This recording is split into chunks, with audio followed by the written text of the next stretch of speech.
নৃশংস হামলায় ভারতের আগ্রাসনের বিরুদ্ধে প্রতিবাদের মূর্ত প্রতীক আবরার ফাহাদের এই স্মরণ সভায় আজকে এই ছাত্র জনতারা যারা উপস্থিত হয়েছেন তাদেরকে গণ-অভ্যুত্থান পরবর্তী এই নতুন বাংলাদেশে ছাত্র অধিকার পরিষদের পক্ষ থেকে জানাচ্ছি স্বাগতম এবং লাল সালাম।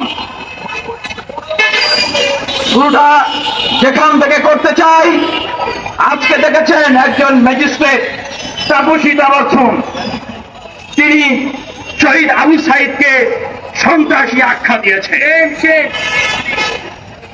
শুধু এখানেই নয়, আমলাতন্ত্রের জায়গায় জায়গায় এইভাবে চাকরি মেরে আছে শেখ হাসিনার রুহানি সন্তানেরা।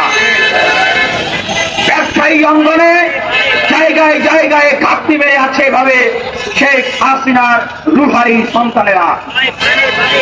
আমরা দেখেছি যখন ছাত্র জনতার বুকে পাখির মতো গুলি চালানো হয়, ঠিক সেই সময়ে এই আওয়ামী লীগের দোসর, আওয়ামী লীগের এই সুবিধাভোগী ব্যবসায়ী নেতারা সেখানে গিয়ে বলেছে, আমরা জীবনেও শেখ হাসিনার সাথে আছি, আমরা মরণেও শেখ হাসিনার সাথে আছি।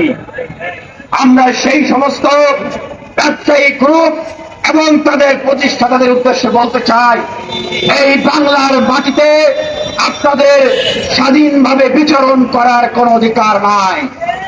এবং আমরা সতর্ক করে বলতে চাই, এই তাপসী তাবাসসুমের মতো ব্যবসায়ী অঙ্গনেও এইভাবে যারা ঘাটতি মেরে আছে তারা কেবল সুযোগের অপেক্ষায় আছে, সুযোগটি পাবে আর দক্ষ সাপের মতো ফস করে উঠে সবলটি মারবে।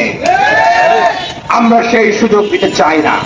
দেখেছি সেই বসুন্ধরা গ্রুপের চেয়ারম্যান, এসএলএম গ্রুপের চেয়ারম্যান, সিডি গ্রুপের চেয়ারম্যান, অরিয়ন গ্রুপের চেয়ারম্যান, দেশবন্ধু গ্রুপ, বাংলাদেশের বর্তমানে যত বড় বড় ব্যবসায়ী প্রতিষ্ঠান আছে প্রায় সকল ব্যবসায়ী প্রতিষ্ঠানের নেতৃবৃন্দরা সেখানে গিয়েছিলেন না?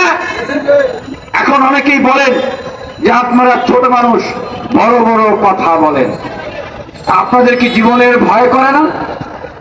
তাদের উদ্দেশ্যে বলতে চাই, আমাদের জীবনের ভয় করলে শেখ হাসিনার বন্দুকের নলের সামনে আমরা জীবনকে পরোয়া করে দাঁড়াতাম না।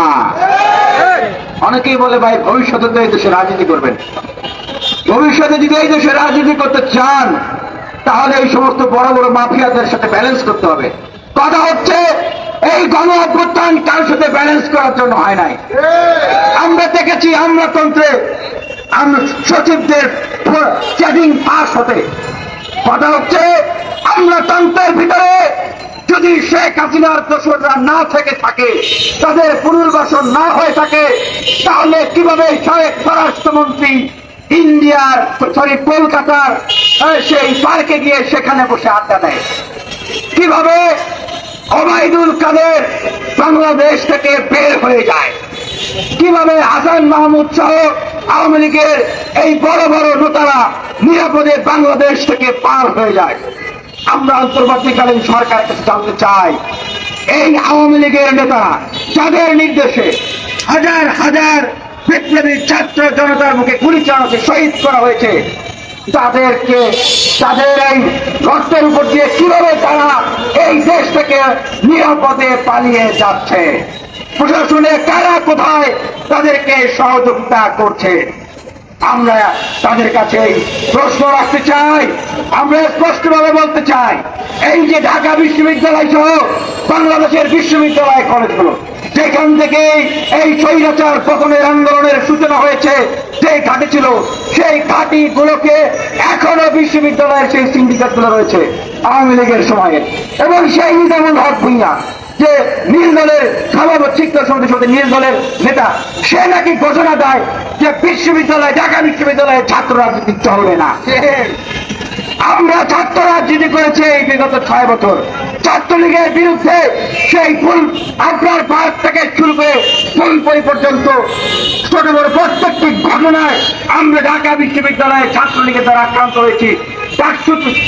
চলাকালীন সময় ডাকসু ভবনে হামলার শিকার হয়েছি, এসএম হলে আমরা হামলার শিকার হয়েছি।